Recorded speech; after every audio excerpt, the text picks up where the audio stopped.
The following podcast has been rated PGN. Parental guidance is neglected. Boy, it's been a long time since we've had a little father-son chat. I am your father. Father, if you can hear me, I failed. Don't let your mother smell that beer on your breath. She'll take it out on me. I'm here with my dad. I know what you're gonna say, son. And you're right. You're right. Who is your daddy and what does he do? I've abandoned my boy! Hey, everybody, welcome to the PGN podcast. PGN podcast, Jackson, what's that stand for? Parental guidance neglected. Parental guidance neglected. Regan Burns here with you again. Jackson Burns. I'm talking very fast today because this is an action-packed show. We have a lot to cover. I think we may have overextended ourselves a bit. Oh, you know what I just thought of? Is it my week to pick a movie? It's your week to pick a movie. Do you not pick one? I will. By the end of the show, I will. Yeah, you'll have found one. By the end of this show, I will have picked something for us to watch. Yeah. It's so funny. I almost texted you and was like, "Make sure you have your movie ready to go." But I was like, you know what? He'll have it down. We have so much. There's so many films. We do have so much, and so much to cover. And before we get into, because this is the best. This is unequivocally the best father-son talking movie podcast out there. I defy anyone to find. I agree that. A better one. And if there is another father-son talking movie podcast, we are probably the best 20-year-old son, 41-year-old father talking podcast. One of those. Yeah, well, I had you when I was 21. Right. No, of course. We were just discussing beforehand during the setup. I keep trying to figure out a configuration where this microphone is not covering half my face, but it kind of has to, because I'm using like voiceover equipment, right? Maybe the camera needs to move. Maybe you need to find a different place to put the camera so it's not like a higher up angle. What if I put it up like this? What is that? That looks stupid though. That looks like looks dumb. That looks like people are looking down on me. Yeah, so I'm gonna move my camera back down. Let's never come from that angle again. What about like from like a side thing? Does that? No, that's not. Well, yeah. That's weird because then I have to look sideways, or I look. Yeah, that's or interesting. I look forward like I'm looking at a different camera. So that's not going to work either. So I think you'll figure it out. We'll have to audition it. So if you have any suggestions on better camera angles, Jackson's got some crazy mic that he's got one of those things where it could just be somewhere in the room, I think, and it picks up everything fine. But for whatever reason, my mic, which you say is very good, has to be right here. In front of me, because it's I record voiceover stuff on that as well. So. Anyways, there it is. How's your week going? I just saw you yesterday, so I'm not even asking for me. I know how your week was. Is there anything you want to share with the audience? Because I just saw your trick ass yesterday. Oh yeah. So I went to go see I didn't go to come see. Technically, the Duffer Brothers came to my school, but the Duffer Brothers came. Who are the Duffer Brothers that I ask, even though I know, so you can elaborate? That was a good little segue there. Thank you. They're the writers, creators, and directors of Stranger Things. So very, very excited they got to come and talk. They were awesome. The hit Netflix series Stranger Things. That has reinvigorated the musical career of Kate Bush. And they did touch on that a little bit, but did they? Are we all sick? Are we all? Someone just asked. Are we all sick of that song now? Are we sick of running up that hill again? Has it been over? It's good though. It's a good song, but like I'm hearing like the dance version. It has been overplayed a bit, yeah. But yeah, back to my childhood. So yeah, the Duffer Brothers. Did they hire you? Did they see you in the audience and go, "Wow, not. that looks like a guy who could light a set"? Is that Jackson Burns from the Parental Guidance Neglected podcast? Yeah, that's probably what happened. And then everyone was like, and they hired me on the spot. Catch me in Stranger Things Season 5. I will be playing Eddie, the young version of Eddie Munson. The young version of Eddie. The younger version, yeah. No spoiler alerts here. But, I mean, if you haven't seen the Stranger Things season, This is funny. Jackson has been unable. You told me you were unable to watch the whole season 5, is it, or 4 or 5, whatever. Season 4 before they came. Yeah, and he's like, "Oh, I'm afraid I'm going to hear things, and so I'll just read up on it." And then they didn't even talk about all the spoilers, right? Or yeah, I got all the way to episode 6 in like the span of 2 days. I watched 6 episodes, which is like 6.5 hours of content, if not 7 hours. Yeah. And I just couldn't finish it in the time. So I was like, you know what? I'm just going to read a summary of what happens in the rest of the episodes just so that if they're referencing stuff, I know what they're talking about. Yeah. And so I spoiled it for myself, and they didn't even talk about it. Yeah. So it's fine. Yeah. The season was fine. It was certainly... it's all right. I'm not crazy about it. Honestly, I think that I was saying this to Mom earlier, but it seems like they're doing a little too. It's getting a little too much. It's getting a little too crazy. Yeah. I miss in season 1 where it had that kind of Twin Peaks, like hometown mystery vibe. But now it feels like an international, worldwide event. Yeah. There's too many characters. Yeah. They're all spread out. They're not together. It got very bloody. Some of the new characters they introduced, I didn't think were anything worth writing home about. Yeah. It was fine. It is what it is. We'll see it too. It only has one more season, right? Aren't they wrapping it up after? Yeah, the next that's one? season 5's gonna be the last one, I believe. Yeah, until they decide to do another one. Yeah, there you have it. Right, until the movie sequel or something stupid like that, because they have to. Well, look at you. Already mingling with the bigwigs. With the elites. Speaking of which, Jackson and I went to a screening last night. We'll talk about this in a second, and we also got to see someone else speak about their movie. A little teaser there. We have, of course, our audience pick for a horrible film that we absolutely must watch, and yes, we did. I forgot about that. I don't even know how I forgot about that. Yeah, and of course, we teased our first top 10 list, which we are going to do. These are the top 10 movies that influenced and molded us in our younger years. So that's from conception. And I do mean conception. I mean, if there's something you saw while you were in your mother's uterus, I want you to mention that, Jack. Maybe your mother and I were watching something and you heard it in there and that affected you. All the way up to the age of 18. But before we get to that, let's check in. Cue the music we still don't have with Jackson's Art House pretentious Art House Corner. Let me pull up my letterbox here to make sure I hit all the marks. Yeah, what? Let's just get it out of the way. We might as well just lose listeners now.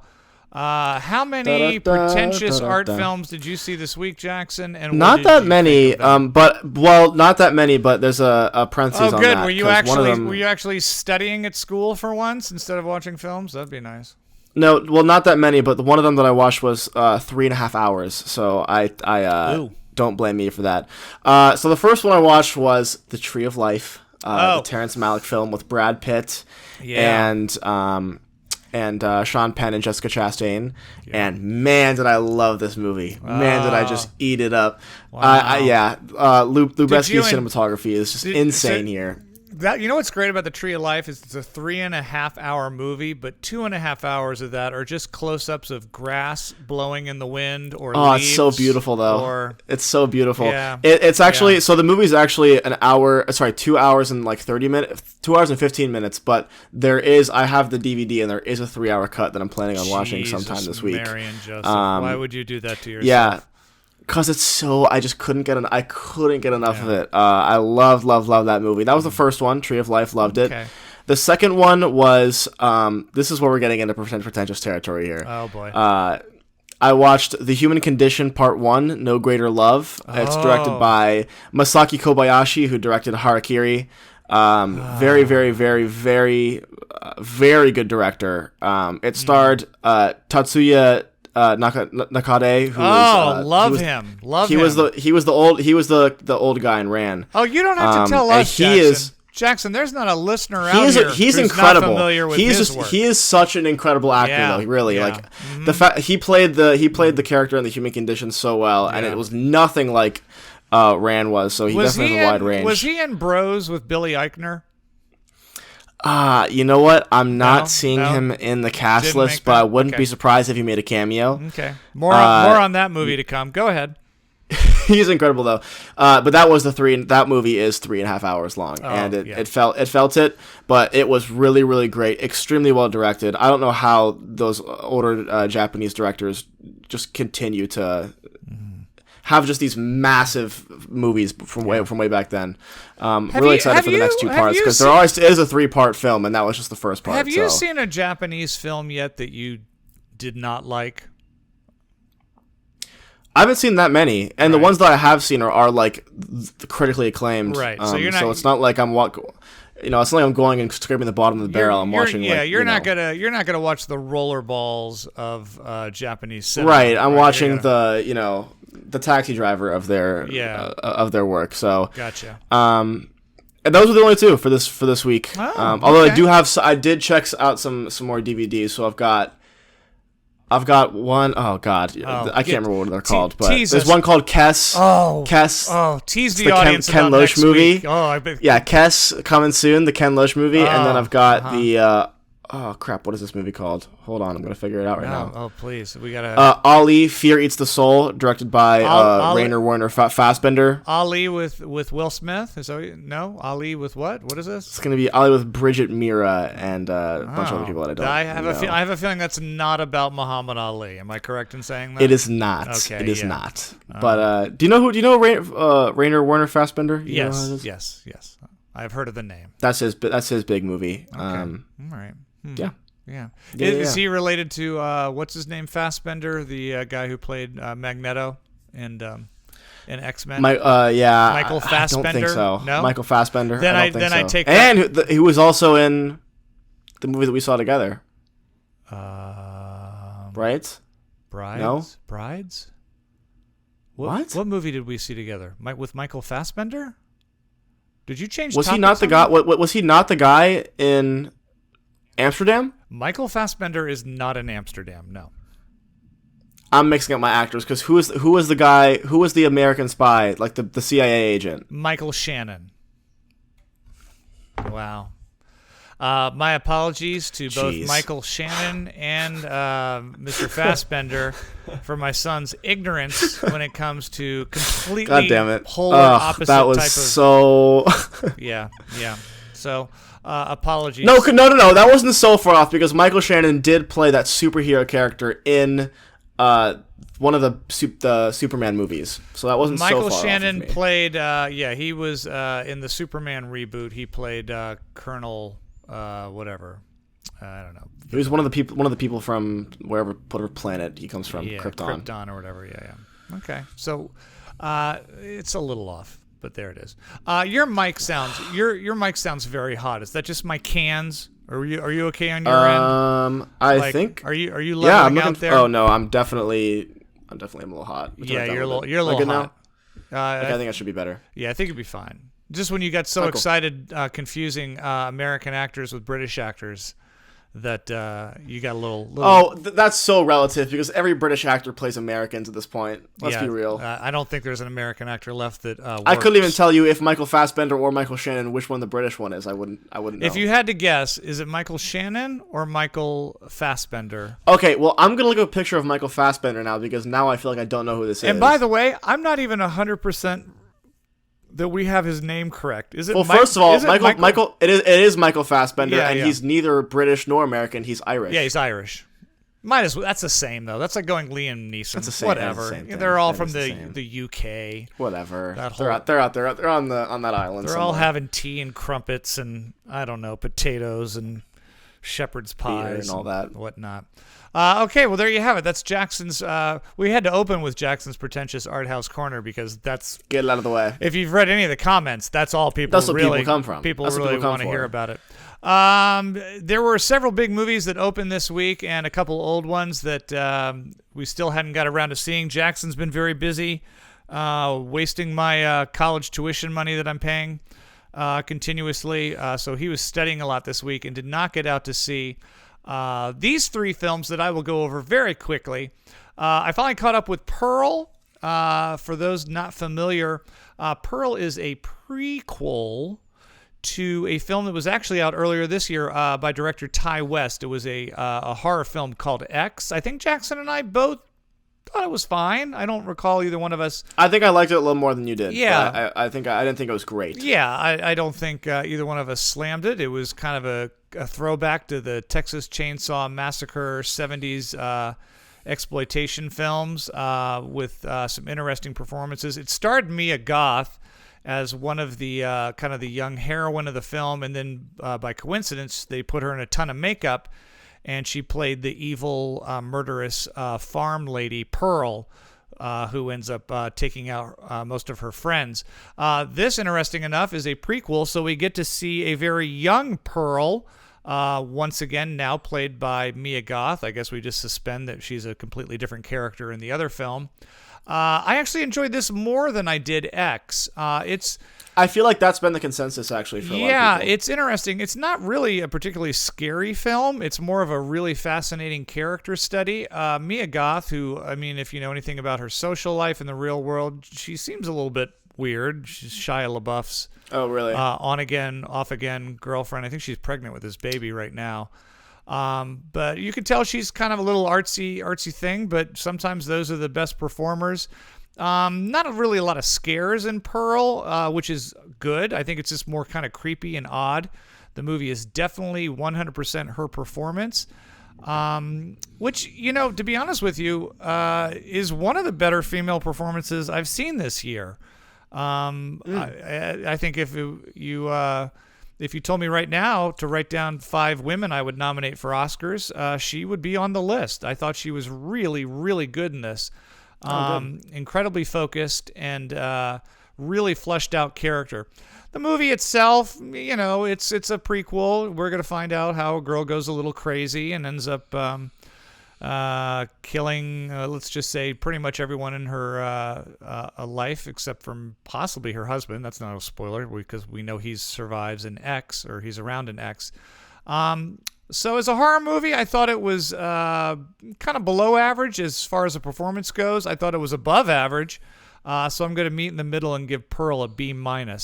But Mia Goth, dark horse for an Oscar. She, not the kind of film that normally gets Oscar nominations. Yeah. But if they can see past that, one of the better roles of the year. Speaking of female performances, I'll segue into the second big movie I saw this week out of the 3. Smile. That's another horror movie. Opened this week. It's from first-time writer-director Parker Finn, and it stars Sosie Bacon. It's weird because I felt like I'd seen her before when I was watching the movie, and it turns out, as researched afterwards, the reason I feel like I'd seen her before because she looks exactly like a mix of her mother and father. That's Kevin Bacon's daughter, and Kira Sedgwick. She plays Dr. Rose Cotter in this, a psychiatrist who ends up, shall we just say, kind of cursed by a demon that likes to smile at its victims. I don't want to be a big spoiler alert here. If you've seen the trailers, you know it's kind of a demented psychological thriller. Again, I don't know much of a horror film. A couple jump scares, but nothing. I don't know. Again, Jackson, I don't get terrified by the supernatural all that much. It's serial killers that get me. The story is fine enough as it is, and Sosie Bacon is fine. I think that I didn't enjoy her quite as much after seeing the performance of Mia Goth. I was like, well, this is not really up to par with that, but it's adequate.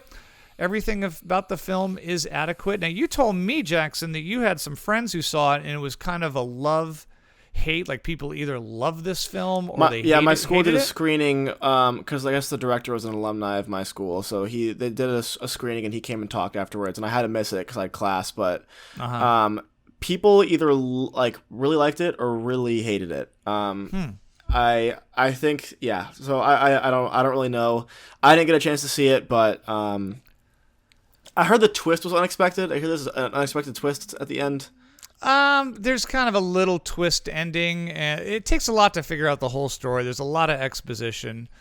Supporting cast is fine. It's got Jesse T. Usher from The Boys. He plays who's the fast runner, the Flash, A-Train. A-Train, and Cal Penn from Harold and Kumar's in it. It's fine. It's weird because I'm going to give it a C right in the middle. So while many of your friends either loved it or hate it, it was passable enough. Fair enough. And the last big movie that opened this weekend. Oh boy, I gotta take a deep breath on this, and I have to watch what I say. Okay, it is written and directed by Nicholas Stoller, as well as written by and starring Billy Eichner. It is the new romantic comedy Bros. I think Billy Eichner's probably the only person in this film that most mainstream people will know. His love interest, Luke McFarlane, is pretty new to the scene. And most of the supporting cast is as well.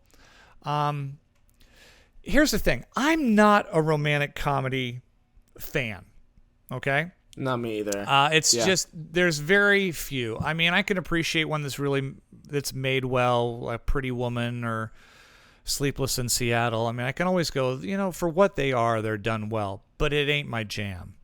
And most romantic comedies, I just don't like at all. I don't think people act like that in real life.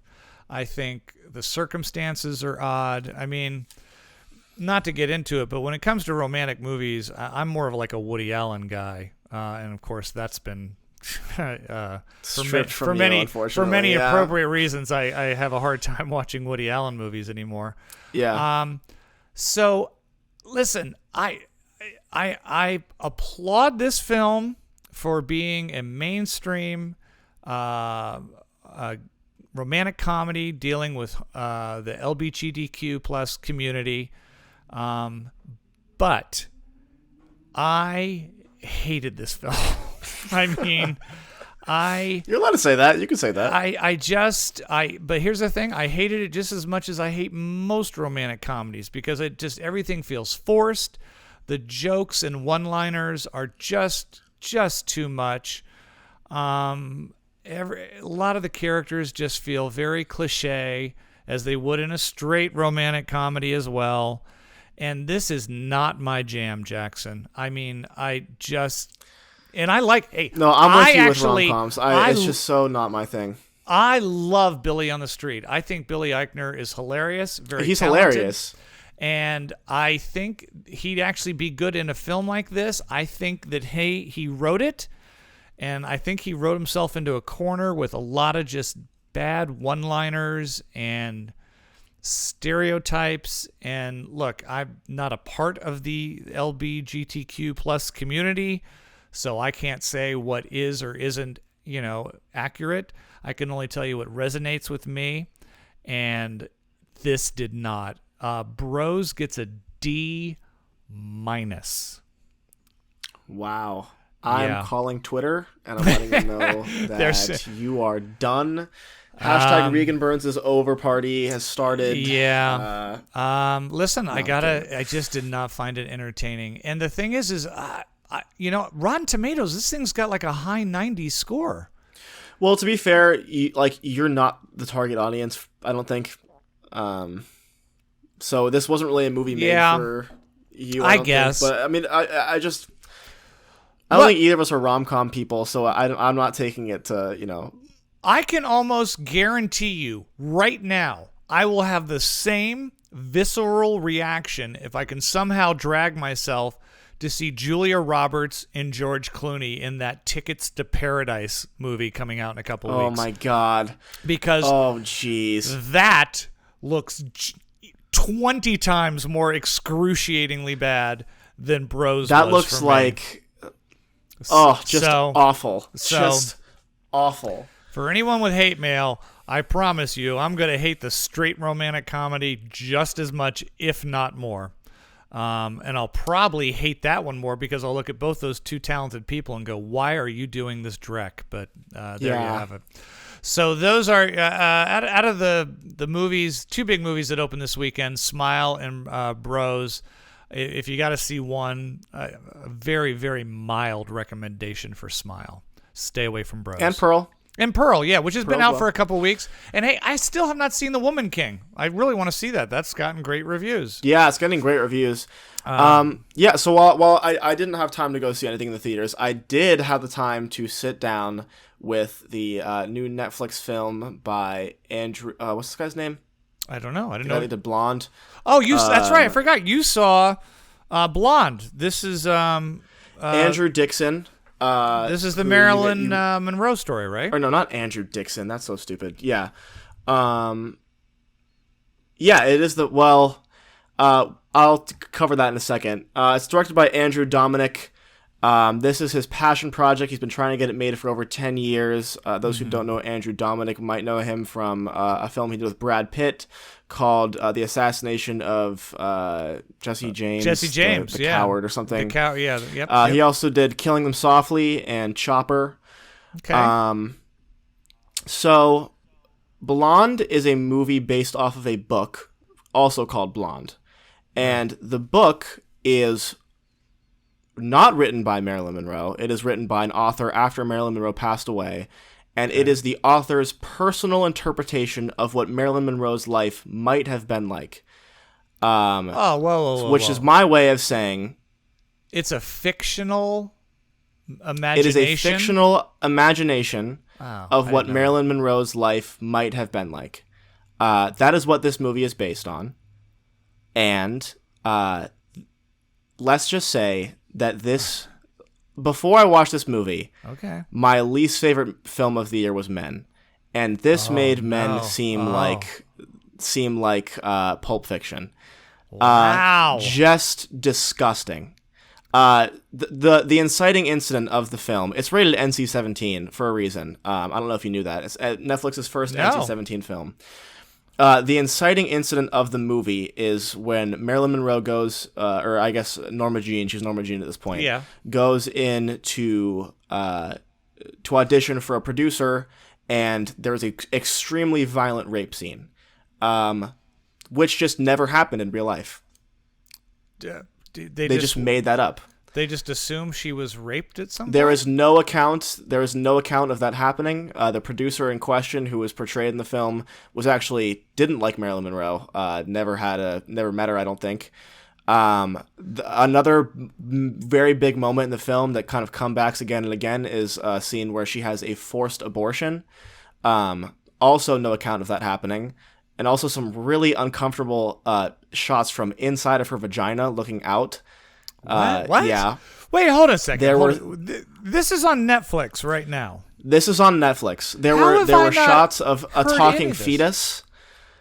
This movie is getting destroyed by critics for just being exploitative, extremely disheartening. Ana de Armas is nude for the majority of the film for God knows what reason. Who is she? Where would I know her from? This woman who's Ana de Armas was in Blade Runner 2047, okay, 20 whatever it was, 2049. Right. She was the big statue. You would also know her from. Let me try to think. Real quick, let me pull it up.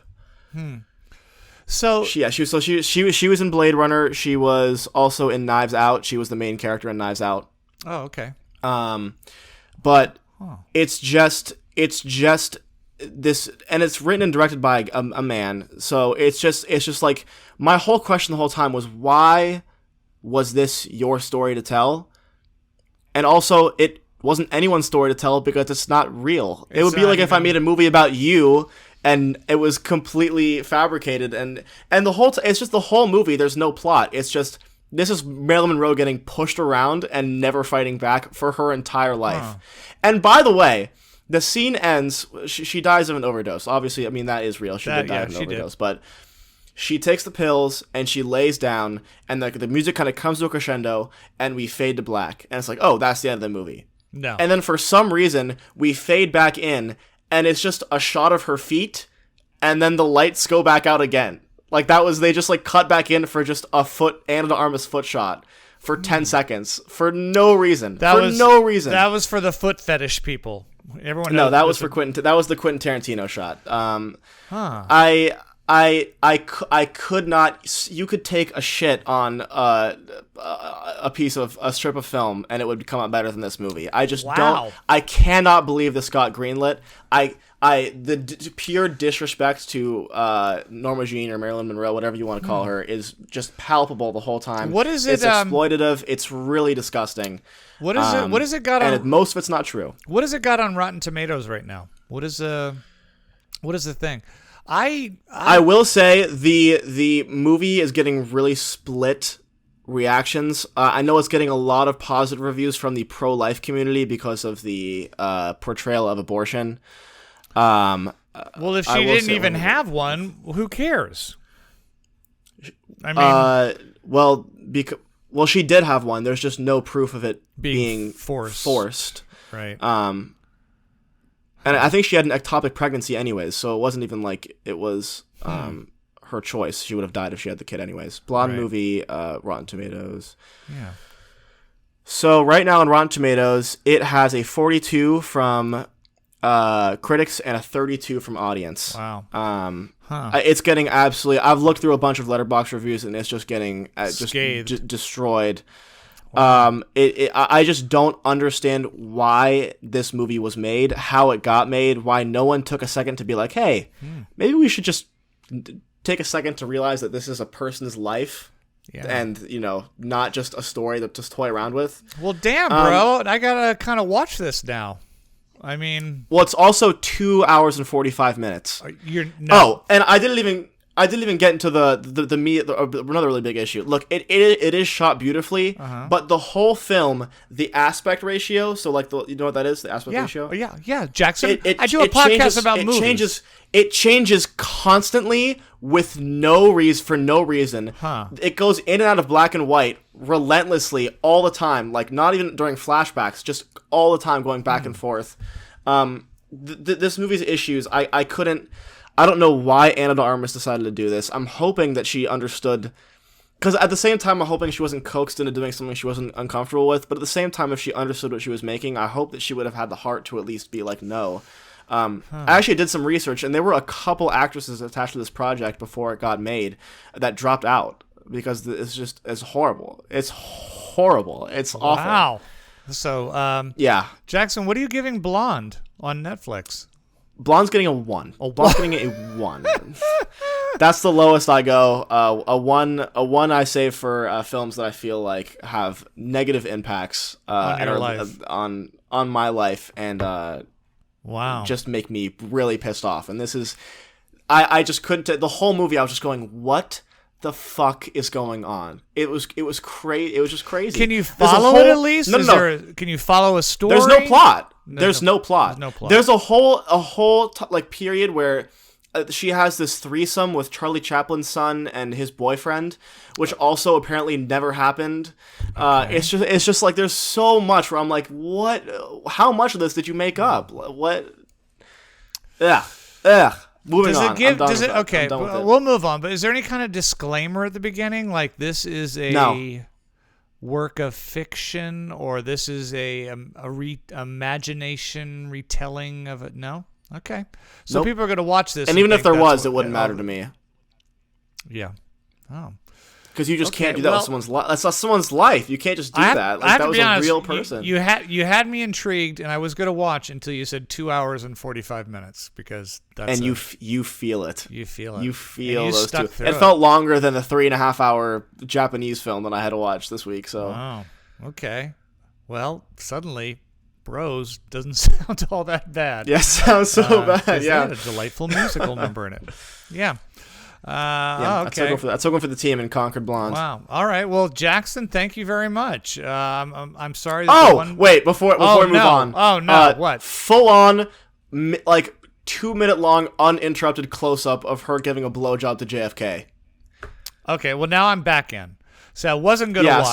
So maybe you should check it out. Yeah. I was gonna watch. Then I wasn't for 2.5, and now a JFK BJ. I mean, who's not gonna watch a JFK J? Who's not watching a JFK blowjob scene? No, it's a JFK BJ. The JFK BJ. Yeah. Hashtag JFK BJ. Hashtag JFK BJ.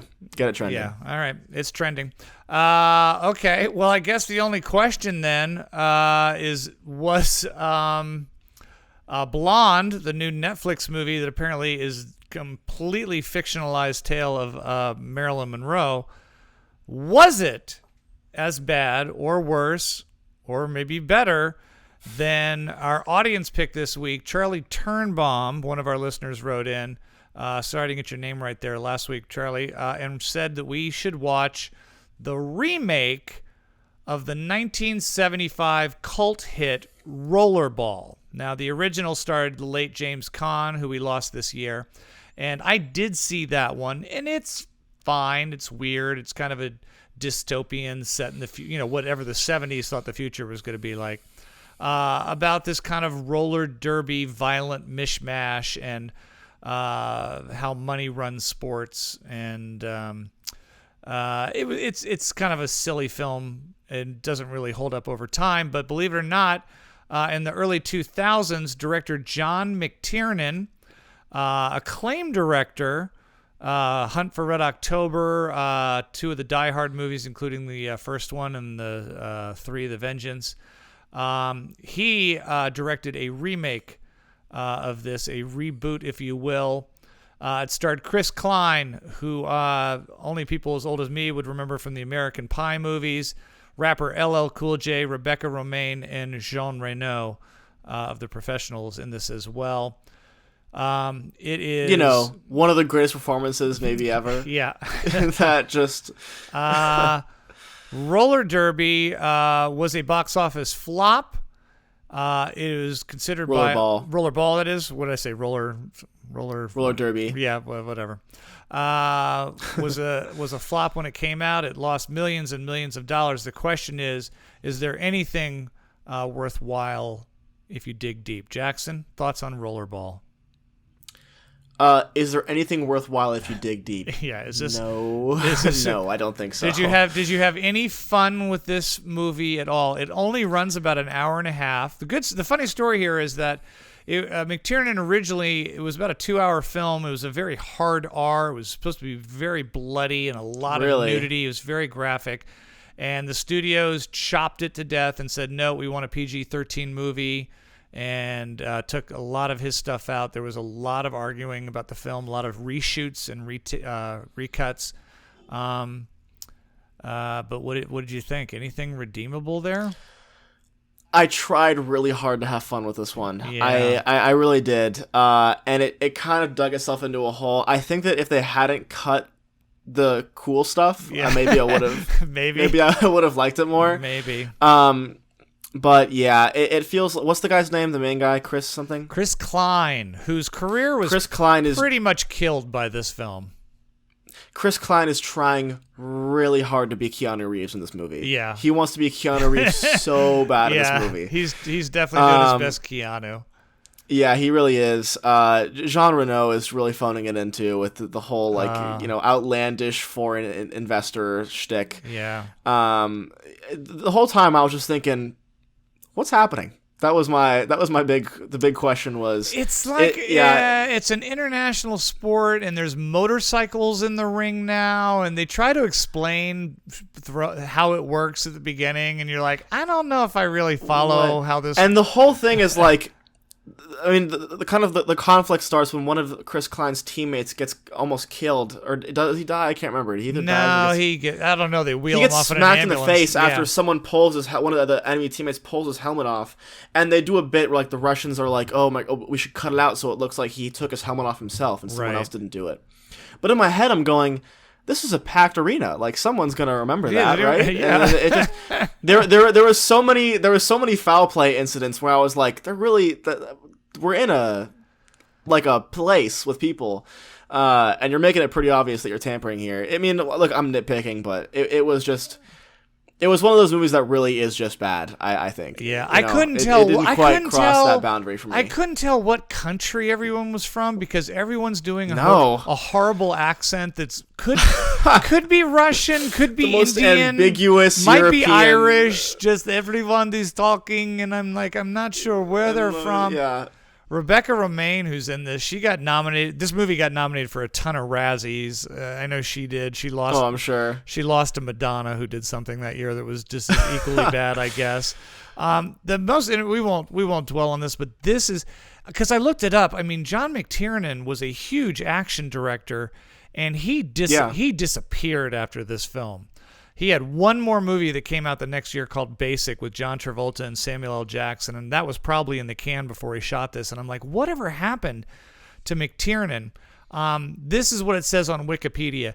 In 2013, director John McTiernan was sent to federal prison for making a false statement to an FBI investigator in February of '06 about his hiring the private investigator Anthony Pellicano to illegally wiretap Charles Roven, the producer of Rollerball, around 2000. McTiernan, who was released in 2014, had been in a disagreement with producer Roven about what type of film Rollerball should be, and had hired Pellicano to investigate Roven's intentions and actions.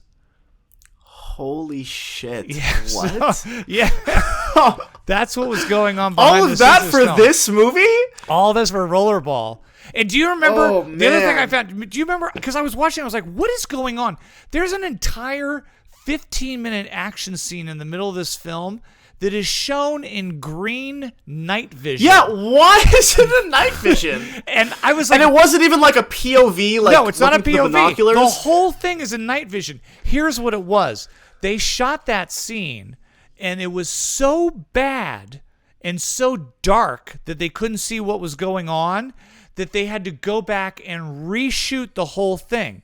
They went back for 2 weeks and reshot this entire action sequence in the desert. My God. It came out even worse. So they went back to the original that was too dark that they couldn't see what was going on. And they said, let's just transfer it to night vision and just show the whole thing in night who vision. DP'd this? How do you mess up the lighting that bad that you have to go night vision for the whole scene? There's a whole scene that's in night crazy. vision. Yeah. You know what I was thinking too? Speaking of long sequences, boy, was that first Rollerball game lasts forever. I my God. I was like, man, this is gonna end. And also, another weird bit, like, why are the locker rooms inner? Like, anyone can go. I was like, oh, they're just all the women and the men are just in the same place. Yeah, the all men guys and the just women ogling it. The men and women share a locker room, and of course the women are all walking around naked. The men are not. Right. So it's No, like, no, yeah, no, no. of course. Oh, So Charlie, excellent choice. If the goal is to get us to watch something completely irredeemable. Oh yeah, this was pretty bad.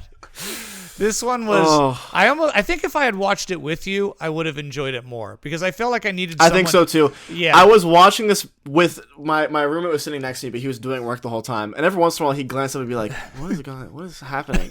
So it was just like me alone. I think if we were watching this with a couple drinks, it would have been a lot more fun. Yeah, way more fun. It's the PGN podcast, everybody. What are you giving it? It's a strong F. It's an F. It's a yeah, one. This is a 2. This is a 2 for me. It's a 100% effer, as far as I'm concerned. Is my production assistant over there? Could you get me my cell phone, please? Because I have to look up a movie for next week off my list while Jackson starts telling us about our next film. Jackson, what did we do last night?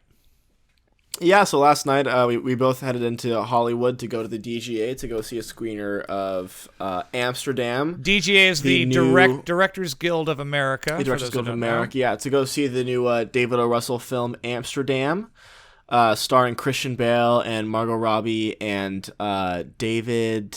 What's his name? John David Washington. John David Washington, yeah. Who else? Everybody's Robert De Niro. Well, everyone's this. Rami A Malek, small role. Taylor Swift, Mike Myers, Anya Taylor-Joy, Michael Shannon. Yeah, not Michael Fassbender. Yeah, Fassbender's not. Chris Rock is in this. Yeah, really stacked cast. Yeah. They just kept piling in. And then David O. Russell came out afterwards and did a Q&A with John Avnet, director of Fried Green Tomatoes and producer of Black Swan, Risky Business, many movies. Amsterdam. This is a movie I think both you and I were not crazy to see, but we're very interested to see, excited to. Definitely. I mean, with the cast that stacked, you have to be excited, and it definitely seemed like a fun movie, and it was. I had a lot of fun with this.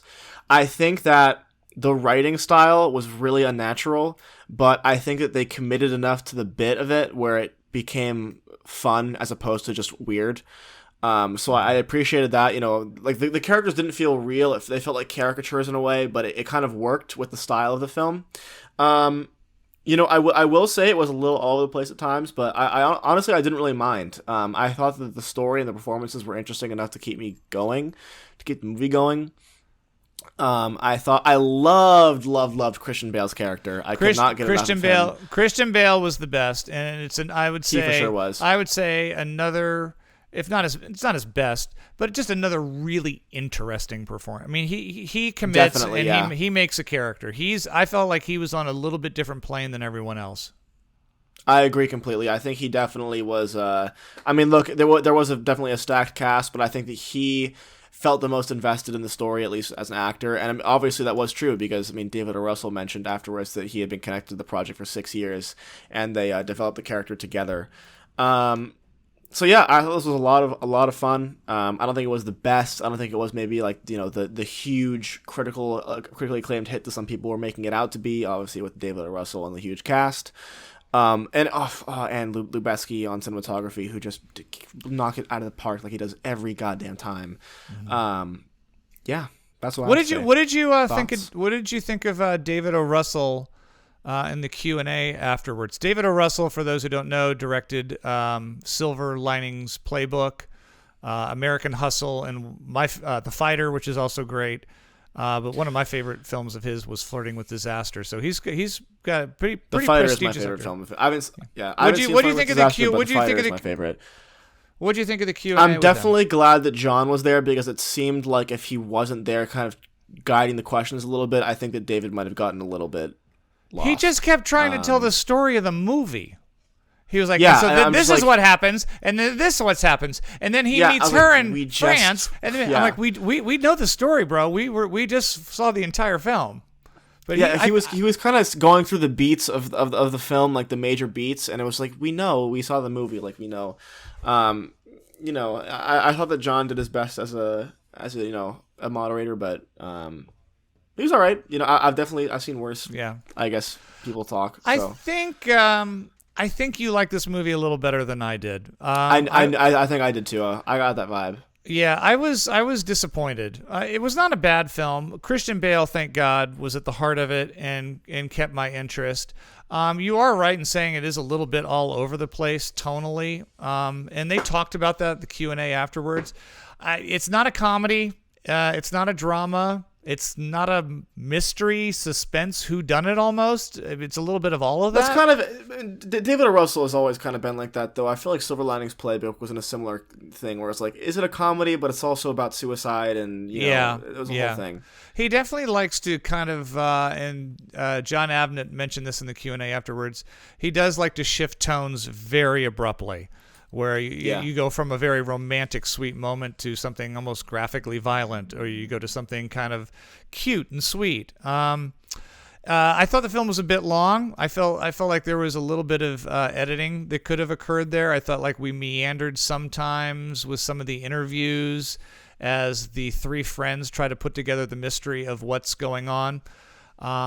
It's all surrounded around the death of a rich patriarch and his daughter early in the film, and I'm not giving anything away to say that. And then kind of they've kind of been framed for possibly being involved, and they pretty much have to figure out what's going on and end up uncovering this massive plot that, to be honest with you, got a little convoluted at times. I was like, having to do with secret groups and possible medical experimentation, and I was kind of like, what movie are we in all of a sudden? It does help having the Q&A afterwards, and you can kind of see the director's point of view and where he was going with it. But it's funny, he touched a lot on how it's all about love and friendship, and I was like, yeah, but an hour and a half of this movie was about a secret cabal who wanted to sterilize war veterans, and that. Right. Yeah. You're like, I didn't really get the friendship and love part during that. Do you think this movie's going to garner any awards? I mean, we're getting into award season. Christian Bale will get a nomination. You think so? Because Christian Bale always gets a nomination for best actor, best supporting actor. Because you could say all three of them kind of are supporting each other. Or do you go? You could, but yeah, it'd have to be a lead actor, right? I think it would be. I think it might get. I might probably nominated for best cinematography. I doubt it'll win, but it'll get nominated probably. I think. I don't know.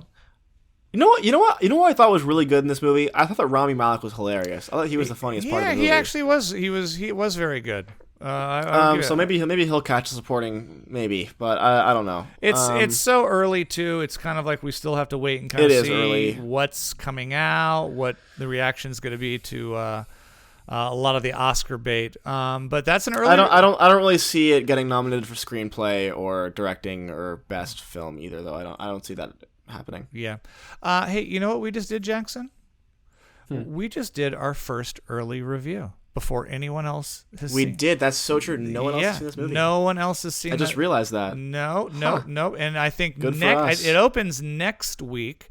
And I believe it's only opening in a few select cities and then opens wider the week after. So I guess what I'm saying is we are really kind of the shit. Yeah, I mean, we're kind of, We are the shit. The opinion of this film has been set now. This is the one that you have to have. Yeah. That's how it'll be. You have to agree with us. I'm giving Amsterdam a C-. Your thoughts?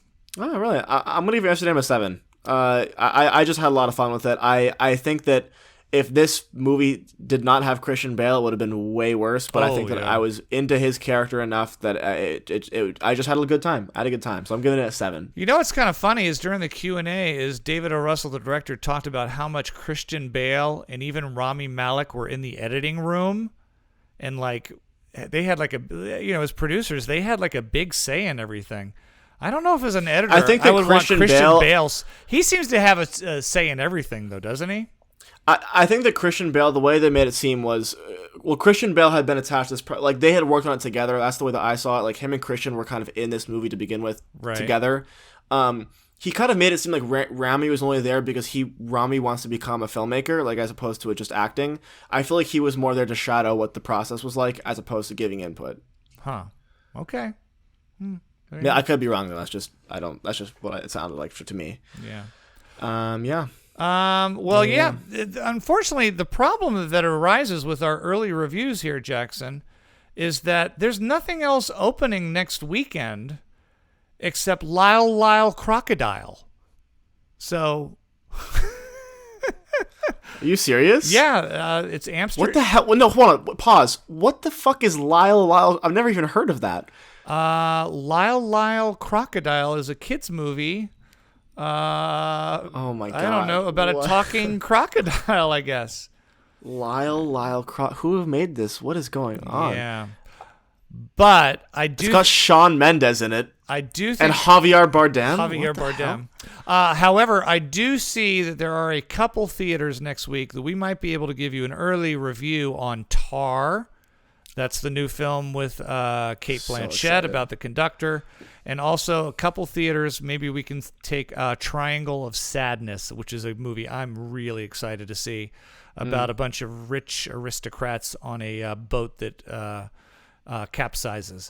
So we will try to that. Maybe we'll still see The Woman King, and we will have my film for next week. What's it going to be? I have put a lot of thought into this, Jackson. Literally about in the last 10 minutes, 20 minutes. But I had a list of films, so I just wanted to go through and see which one good. fit. Yeah, I'm ready for it. You ready for it? Now listen. Go ahead. I put a lot of thought into picking a movie that I thought we would both like last week. So I'm hoping you do the same. I actually every film that's on my list here on the phone, and I can show you. Okay. I have put thought in. I just every week have to decide like which one kind of fits into the theme. Gotcha. I see what you're saying. Yeah. Okay. Mm-hmm. This is a 1971 classic film, and the reason I have picked it. One, obviously, I have not seen it. It's a classic movie.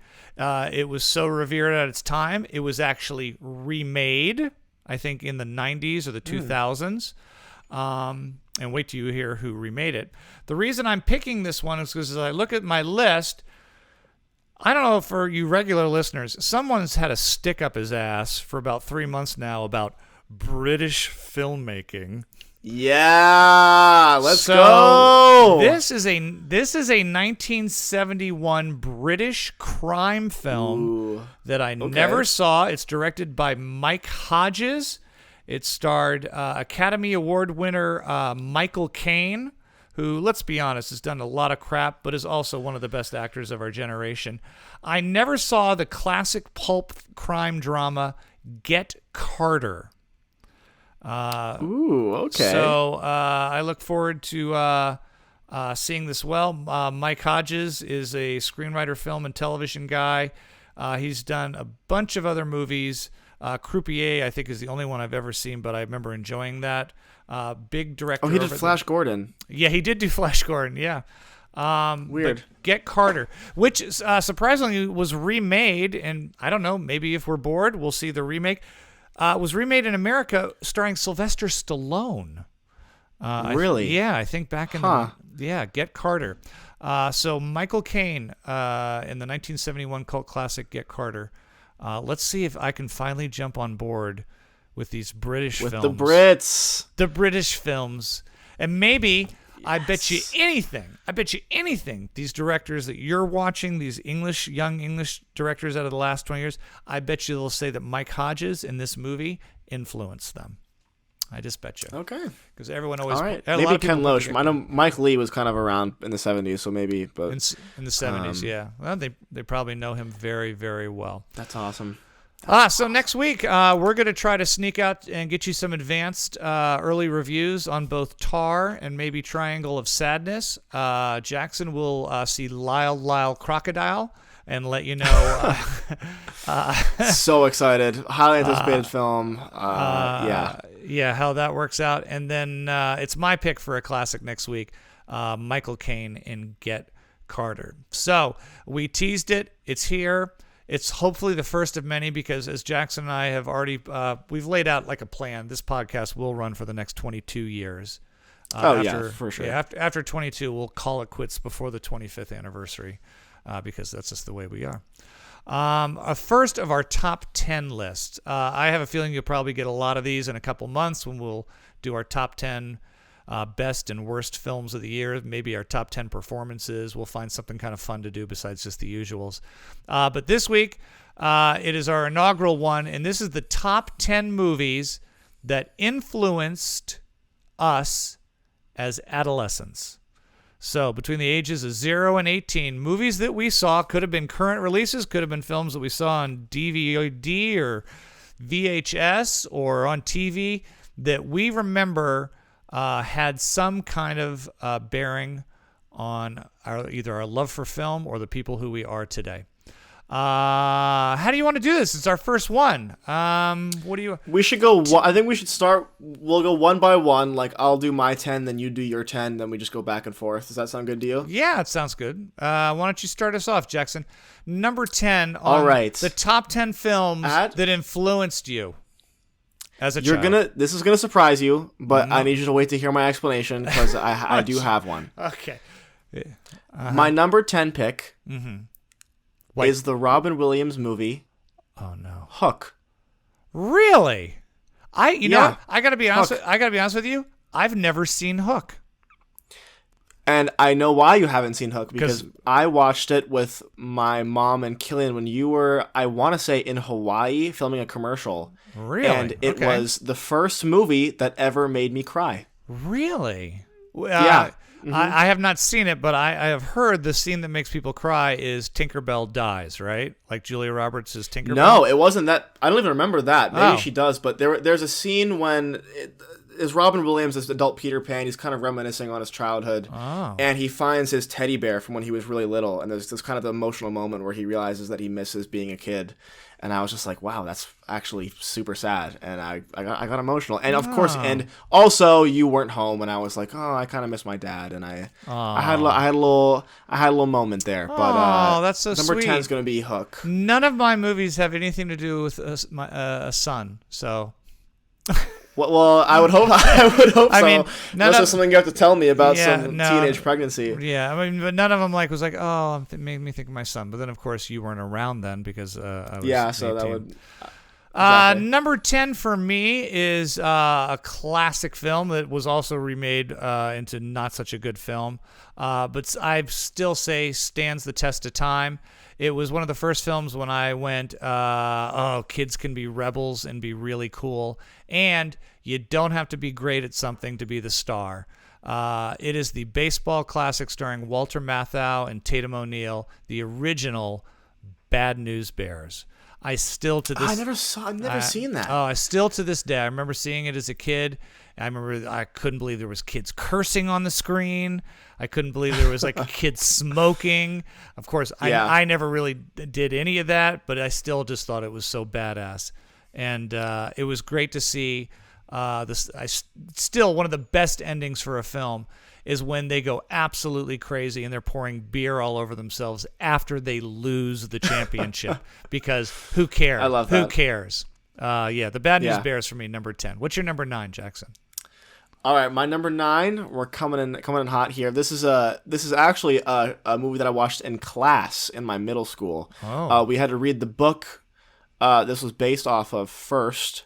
And then we all watched the movie together in class, and I've since seen it, more times than I can count. I just love this. I thought it was extremely creative. I thought that it was one of the first times I was like, oh my god, like books that are based off of movies can be good. Which is stupid because I'd probably seen a million of them, and not even realized it. Yeah.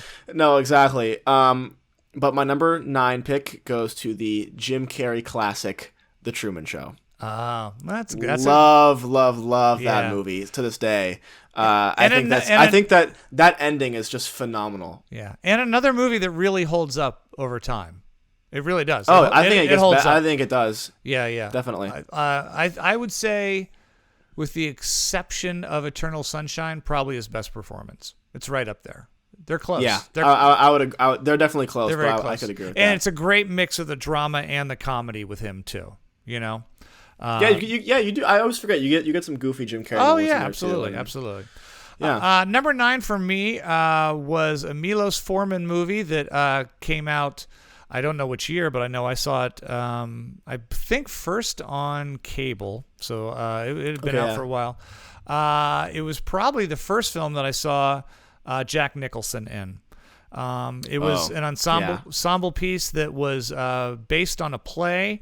Movie was produced by Michael Douglas and definitely had a profound effect on me in my desire to be an actor. It is a performance movie because it all takes place on one location, and that's in the psychiatric ward of the hospital.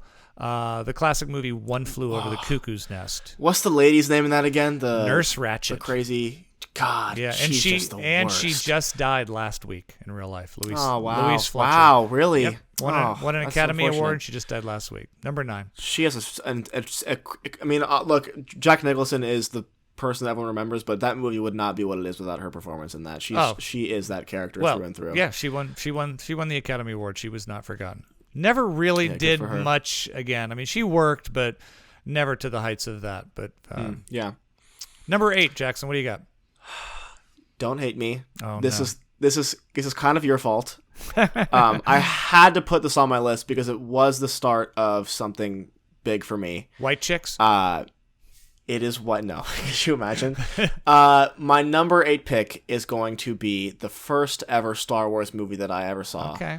I fell in love with it immediately. It might be the worst one out of all of them. Oh. But it was the first one I ever saw. Are you putting Jar Jar Binks on there? You're putting Jar Jar Binks on? It's number 8. It's the Phantom Menace. Yeah, number 8. Wow. Well, if it had an effect on you. It did, because I remember going to school the next day and just being like, I couldn't stop talking about it. I was like, oh my god! And there's this Darth Maul guy, and he's so cool. He's got 2 lightsabers connected to the middle. You know what's weird is that spoiler alert. I won't regret. Star Wars is on my short list, but it didn't make my final cut. Because I think the 10 that just like if I had a top 15, then obviously A New Hope would be on there. I remember standing in line, but it didn't hit me the way the other films are. But I get it. I mean, Star Wars is very, very close to making my list. My number 8 is a screwball comedy, a cult classic. I don't think it would hold up. It's the kind of movie where I would probably show you, and I would probably be laughing my ass off the entire movie, and you'd be like, Dad, are you out of your mind? This is garbage. But for me, it was the first film I remember where I went, making a movie looks like a whole lot of fun. Like, it looks like it's just fun and can be silly. It is the tale of one truck driver and the Trans Am driving bandit who keeps him away from the law as he's bringing a big load of beer across state line, and that is the original Smokey and the Bandit with Burt Reynolds. Absolutely loved it. And your mother does, because she freaking still quotes. She still likes to do her Jackie Gleason impersonation all the time. So yeah, of course. Maybe I'll get her down here to do that later. Number 8. Your number 7, Mr. Burns. Top 10 movies that my influenced number 7. Your childhood. So I actually this probably wouldn't have made the list, but I just rewatched it very, very recently. And I realized that despite having not seen it for ages, I knew basically every line of the movie by heart. I had seen it so many times when I was little. It is, in my opinion, the best movie to come out of this area of Disney. It holds a special place in my heart. I remember vividly wanting to be the main character so bad when this first came out. Did you want to be You wanted to be the fat kid in Up, right? It was. I really wanted to be Alice, and Allison went. No, I'm kidding. I didn't get it. My number 7 is going to be Disney's Robin Hood. I love that movie.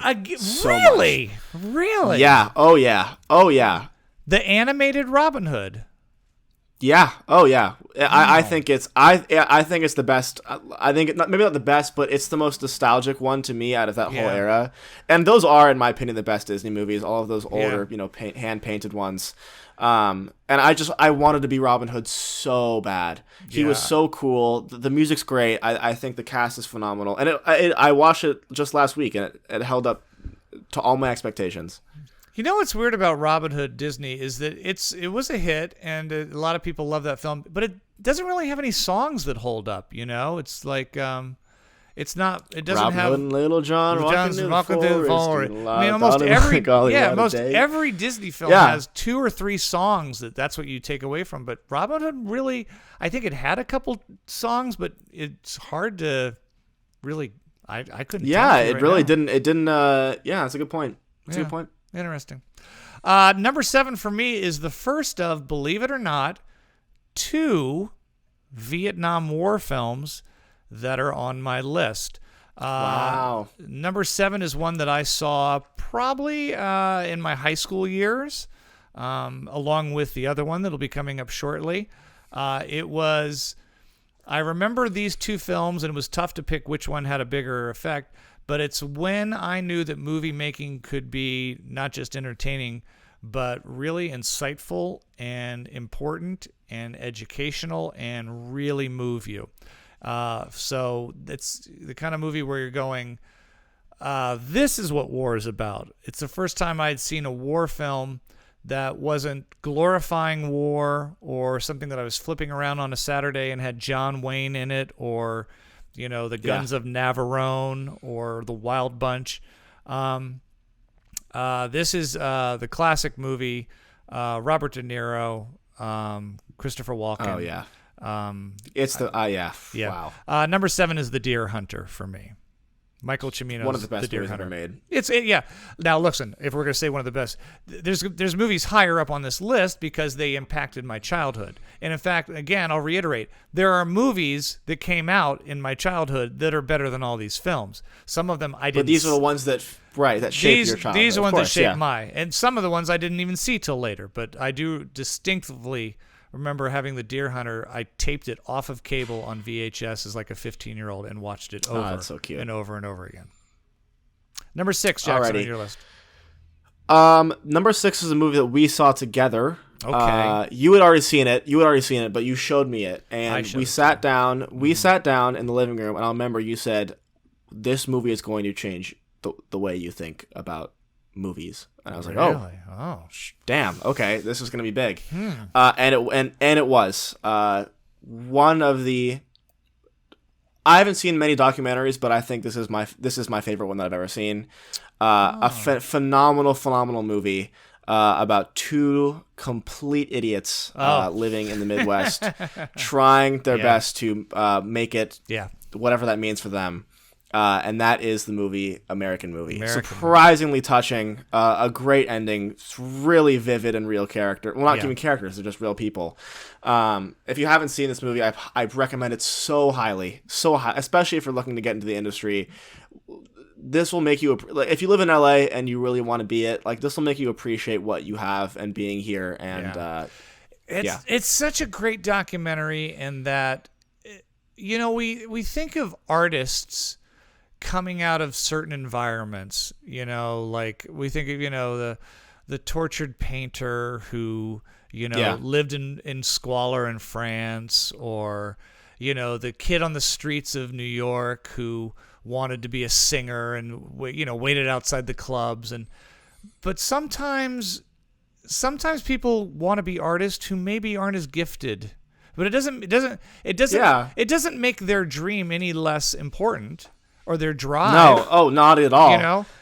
Everyone doesn't have to be the next Sinatra or the next Francis Ford Coppola to want to be that.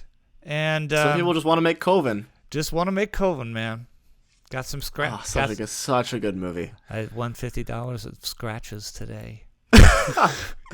We were having vodka together at a party. Oh my God. Mike Schenk has my heart and soul. Great film. Look it up, everybody. That, American Movie. That's a good choice. Number 6 for me is probably the movie as a teenager, middle school, I believe, when this one came, went, okay, I need to be a movie star, because everybody, including myself, wanted nothing more in life than to be Matthew Broderick and to have one day off. Ferris Bueller's Day Off is probably the quintessential cool 80s teen film. And it's still one of the most quotable. Alan Ruck, just brilliant in that film. Sloane, we all fell in love with Sloane. Have you so someone brought this to my attention the other day, but have you heard the theory that Ferris Bueller doesn't exist? Yes. And it's actually he's a figment of Cameron's imagination? Yeah, that's been going around for a couple of decades now. Oh, really? That's so funny. I haven't heard that. Everyone goes it's silly, but it's still it doesn't make any sense. It's a great theory. Yeah. Number 6 for me, Ferris Bueller's Day Off. Number 5, Jax. Here we go. Top 5. This is just a movie that I fell in love with. I watched it all throughout my childhood and middle school. Probably, we have all been quoting it for ages. And it just is that iconic movie. It just is that iconic. Judgment at Nuremberg. It's gonna be close. It's gonna be The Sandlot. That's a great pick. Now, I saw that after my child. I think that came out when I was in college. Yeah, I was going to say, I think that was a little later. A little later for me. I remember that movie. I remember a deep, deep love for that movie. I also remember, I think The Sandlot for you is what the Bad News Bears was for me. I was thinking, when you were talking about Bad News Bears, I was almost like, oh, is he going to say Sandlot? But that's exactly what it was, for sure. Such a great film. So good. Unbelievable. And forever. And I think another movie kind of that time period, it's kind of I think it's almost the lighter Stand By Me. It has that same kind of vibe to it. It does have that vibe. That's a good point. It's more of the kind of if Stand By Me, which has some funny moments in it, but it's pretty heavy. The Sandlot's like that same kind of 50s period film that feels like it touches on what was going on during that time. Great pick, Jackson.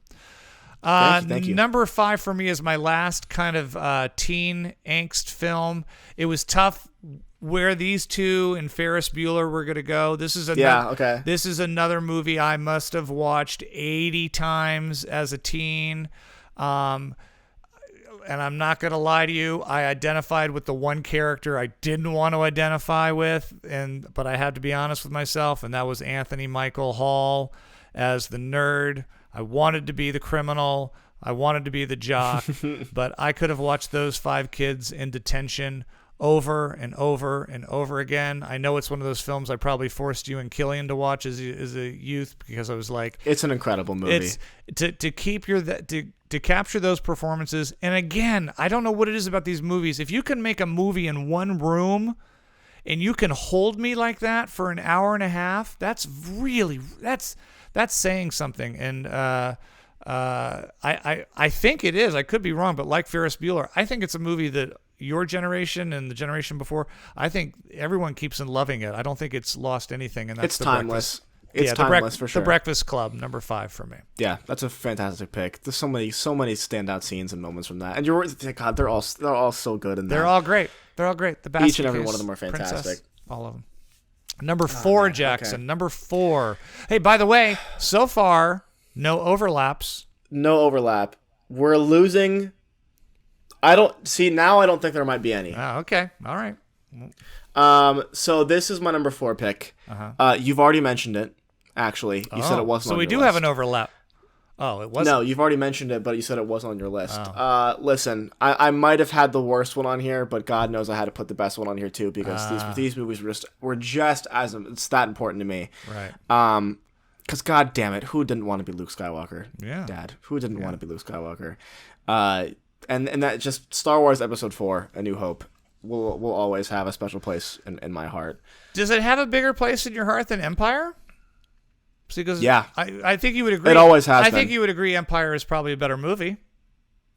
Empire is a better movie, but the first time I saw it, I got scared, and we fast forwarded through the Darth Vader scene. Did we really? So that definitely. I think I kind of remember that. So it didn't have the effect it had on my childhood was actually negative. So I had to stick with the OG Episode 4. I had to take I just have the most nostalgia for it. You know, those the classic, staring at the sunset scene just always evokes something in me. So yeah. All right. We were so close to having one. We were so close to having one, and you ripped it off. We were close. I'm sorry.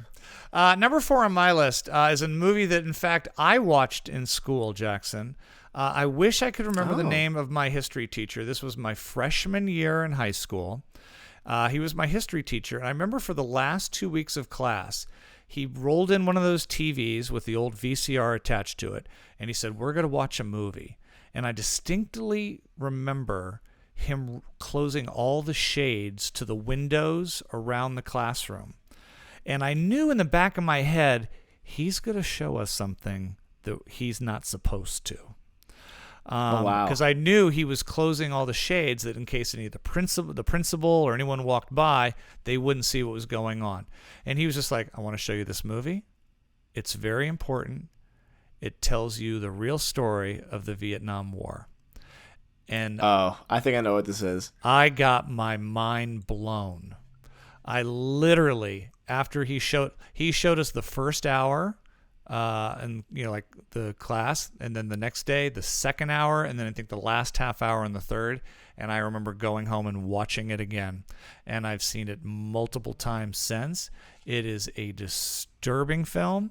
It is such a great movie that the documentary about the making of the film is just as good, if not crazier.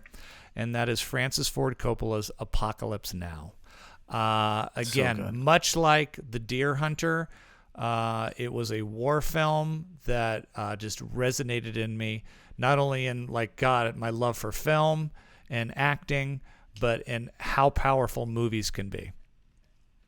That's my number 4. That's a fantastic pick. I know, I saw Jackson, that a little late. List. So, but if I saw that a little past high school for me. I probably saw it before I was supposed to, but thanks to that one teacher, I can say that definitely had an impact on me. All right, here it is, our top 3 films that most influenced us as kids. Jackson, what is your number 3? Oh, boy, I have no idea what's coming from you. I really don't. You don't have no clue what the top 3 are going to be like? You know what? Let's guess. Let's each guess. Okay, let's each guess. I'm going to say Lahane is on your list. I don't know when you saw that, but I want to say 18, and I think you're going to put it on there. If you saw it at 19, I'm wrong, but I'm going to say Lahane somewhere on there. Okay, you can pick one movie you think that's going to be in my top 3. I don't know when you saw this, but I have to say Raising Arizona just because of I have to. I just that is the movie. Gotcha. Okay, let's see it. Let's see if we're right. All Jackson, number 3. Number 3. I saw this, I think, my senior year of high school. I want to say maybe a little bit earlier in junior year. Okay. I could not have watched this at a better time in my life. I, as much as I didn't want to relate to the main character, and honestly probably don't, and just wanted to, because he definitely is a flawed main character. John Cusack's performance in this movie is just, God, he's so likable. I've been collecting records for ages, and just watching him, I'll never forget watching the scene where his roommate or one of his friends comes into his apartment and he goes, "Oh, you're reorganizing, huh?" And he goes, "Yeah, in chronological order." And he goes, "Oh, really?" And he goes, "Yeah, in chronological order from when the record came into my life." And I was like, "That's the coolest shit I've ever heard ever." I wonder who recommended that movie to you. Yeah. That was a great recommendation, and my number 3 pick is High Fidelity. Such a good movie. So good. It's so good. You know what was great about that film is nobody had heard of Jack Black before that. You hadn't seen... Really? Oh, no. He hadn't done anything. He had been in a couple little tiny supporting things there. But that's really the one that put... Like where you saw Jack Black and you're like, who is this ball of energy? I mean, obviously we've seen his stuff now for years, but... Yeah, for sure. Such a good... God, they're all so good in that. That's such a good film. The 3 of them are all fantastic. Yeah. Fantastic in that. And Tim Robbins has such a great cameo in that film. It's the guy who comes... Oh, my God. Such a good movie. Number 3 for me is the movie that made me, I think, become a romantic at heart.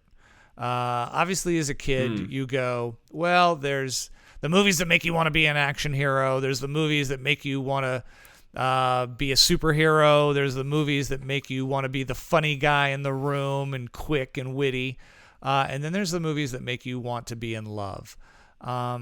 This is one of those movies that I must have watched a billion times over. And every time it would break my heart and then make me fall in love again at the end. Is it a sappy film? Yes. But is it a classic? It is. And that is Richard Gere and Deborah Winger in An Officer and a Gentleman. I've never seen that before. It's good. I want your DOR. Okay, huh? I want your I'll put DOR. that on the list. Officer and a Gentleman. Mm-hmm. Okay, huh? That's a cute little pick there. I Your like dad, that one. Your dad, when you see, you'll understand. Okay, interesting. Yeah. So this is kind of number 2, Jackson. There kind of is this phenomena. I think I tried to explain this to someone once, but this movie kind of shaped an entire generation of guys' tastes in women. I'll say, at least for my generation. This movie had my heart for so long. It is incredible. Was my favorite movie for a long time. Is it the one where Jennifer Lawrence gets naked? What's that one? Is that It's not that one. It's not. Okay. I can't remember what it's called. The spy movie. Yeah. It is. God, I don't know what to say about it. It shapes not just my taste in women, but also my taste in style, in editing, in music. So much. I owe so much of myself to this film, and that is going to be the Edgar Wright movie, Scott Pilgrim versus the World. I forgot you love that film so much. I totally forgot about that one. I would have picked that immediately. It's so good. It's so good. What is it about the women though? Because I don't remember. I only saw it once, and because the whole movie is he's chasing Ramona Flowers, and every who's the actress? Who's the actress in that again? Oh, it's Oh, look Captain at Marvel. you. It's Captain Marvel. What's her? Brie Larson. Name? You know what I'm talking about? Brie Larson. Yeah. Oh, look at you! I forgot all about that. That's the video game one, right? It's just that so many classic scenes. What? That's the video game one, right? With Michael Cera. Yeah. It's based off of Michael Cera. Michael Cera, you mean? Is it? Or Sarah? I meant Michael Cera. Yeah. It's based off of a comic book, but it does have the video gamey type editing and style and stuff. Maybe I'll have to revisit that because I do remember I remember I wasn't really blown away, and I was like, oh, it's so funny. It's so funny. Oh, I gotta watch it again. You're making me want to watch it again. All right, number 2 on my list is one of the first films I ever saw. Now, the first movie I ever saw on a big screen was the Disney film An Apple Dumpling Gang with Don Knotts and Tim Conway. That is not on the list, but I very much enjoyed it, and I was like, I want to see more of these and more of these and more of these.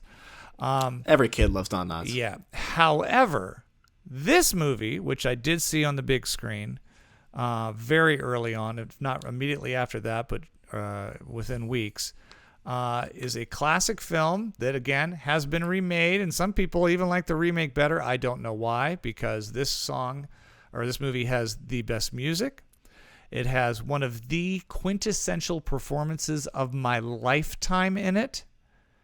It is a film that still is embraced by everybody who saw it and has shown it to their kids and their kids and their kids. And we all wanted to desperately open that candy bar and find the beloved golden ticket. Oh, yeah. Yeah, you're so right. Willy Wonka and the Chocolate Factory. Gene Wilder's performance of Willy Wonka is one of the best performances of the last 50, 60 years. He's so good. It simply is. You can say whatever you want. I get Raging Bull and I get, Meryl Streep's, and that is one of the best performances. It's right up there. He just is Willy Wonka. He just is. And when as a kid watching that for the first time on the big screen, you're like, this is possible. I thought it was real. I thought every bit of it was real. I'm like, somewhere, maybe in England, because they all have accents, there's this factory, and I want to see it. I want to be there. Yeah, of course. Yeah. All right, so that brings us down to number 1. Neither one of us. Now, let's see. I guess Lahane. You said Raising Arizona. Let's reveal and see if your number ones are correct. Jackson, what's your number 1 top 10 film that influenced you as a kid? This is a movie that you showed me. So it's not going to be Lahane, but it is a movie that you showed me. And if I hadn't seen this movie, Lahane probably would have made the list. But this film was the start of, I would say, who I am now as like a filmmaker, I guess, which sounds so weird and cheesy. But I watched this movie and it felt like it was the first time I had seen a movie. Like I was like, oh, this is what movies are supposed to be like. Like, this is what I'm supposed to feel when a movie's over. And I kind of started my love for movies that don't always end on the best note, I would say. I know it. Can I change my pick? Can I change my no. It's too late. It's too late. I know where you're going. I'm a sucker for a movie that ends in truth and realism, and this movie, by God, does it do it in the worst way possible. And that is the Spike Lee movie, Do the Right Thing. Yeah. It is just God, perfect in every way. Yeah. The cinematography, the score, the directing, the acting, the crushing ending. Yeah. It is just perfect. It just is. And I'm pretty sure I told you before I sat you down to watch that, I said, you're getting ready to see one of your favorite films of all time. I think you did. Yeah, I'm pretty sure you did. Yeah, I forgot about that. Get ready to watch what's going to be one of your favorite films of all time. I just couldn't believe it. It ended and I was just like, oh, like yeah.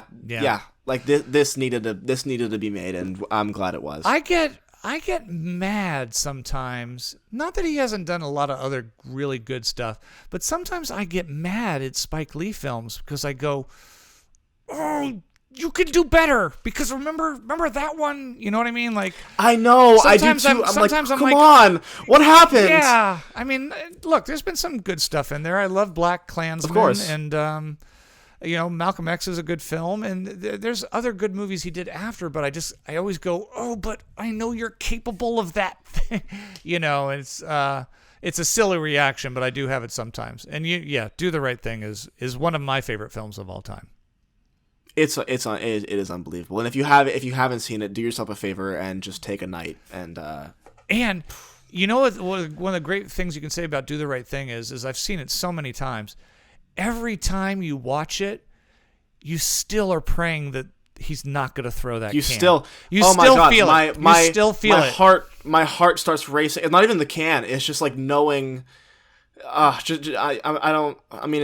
knowing what happens with Radio Raheem, my heart just every time beats so fast. It's like I get the same effect with the ending of La Haine. It's the same thing.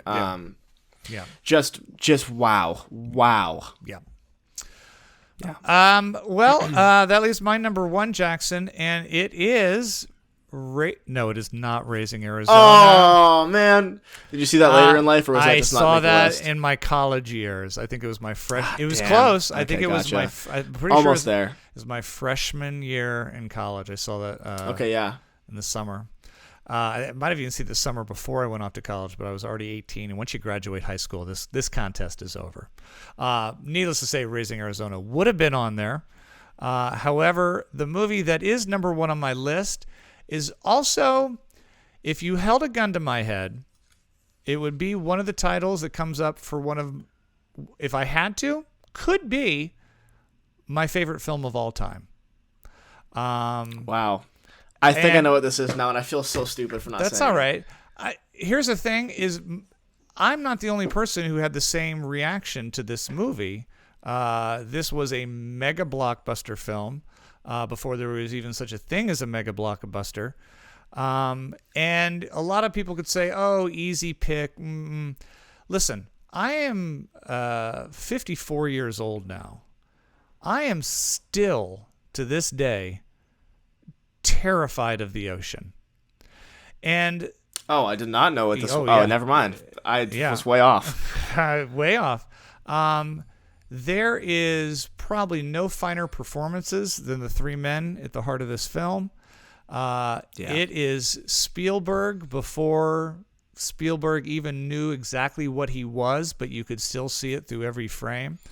I'm really excited for the movie, his movie this year, The Fabelmans, which is an autobiographical story of him growing up and finding his love for film, because I found my love for film with this movie. When I went, a movie could terrify me and move me this much. Film is more powerful than we could possibly imagine. It is arguably not just the number one movie that influenced my childhood and my love for film. It might be my favorite film of all time. It's Jaws. Yeah. Jaws. It's just that it is that good. It is that good. Incredible. I could watch. That's a really good pick. I could. Everyone talks about the shark and this and that. The shark's in so very little of the film. I could watch the scene of the three of them in that just boat at bounce night, off each other for telling that story of when the Indianapolis went down and 84 men went into the water and the sharks fed on them. And it's just, Dreyfuss and Robert Shaw and Roy Schneider are just. It's like a ballet watching those guys act together. So no, 100%. There you have it, dude. I can't argue with any of the movies. Well, Phantom Menace. I'm gonna let you have that one. That was your fault. You showed me. That was the first one you showed me. That's tough. Otherwise, no, those were really good picks from the both of us. Otherwise, a pretty damn good list. There you have it. Our very first top 10. Maybe we'll revisit that in the weeks to come. I will say, you just mentioned The Fabelmans, and I was excited. I haven't seen the trailer, but your description made me excited to see it. But David Lynch is in it, so now I really have to see it. Oh, he's he's an actor in it. He's acting in it. Oh, that I did not know. Very excited for that now. All right. Well, there you have it. It is the PGN podcast. We jam-packed a lot. This might be our longest episode ever. So if you're a true fan, you are with us here to the end, and what a payoff it was. You got top 10 lists. You had nudity. You had all of it. I believe we had nudity if you watched it on the YouTube. Once again, next week we're gonna somehow take in Tar or Triangle of Sadness. We're going to look at the classic Get Carter with Michael Caine. And you know what? We'll see what else comes up because maybe there's something streaming we'll check out. God knows we gave you 5 episodes right here. There you have it. Anything exciting planned for the week? Anyone coming to talk to you this week? Anything? No, I got nothing going on. Nope, just normal week. I'm running a half marathon in a couple weeks. We'll see how that goes. That'll be fun. No, not really, Jackson. I don't even know why I do this. Yeah, I don't know why you.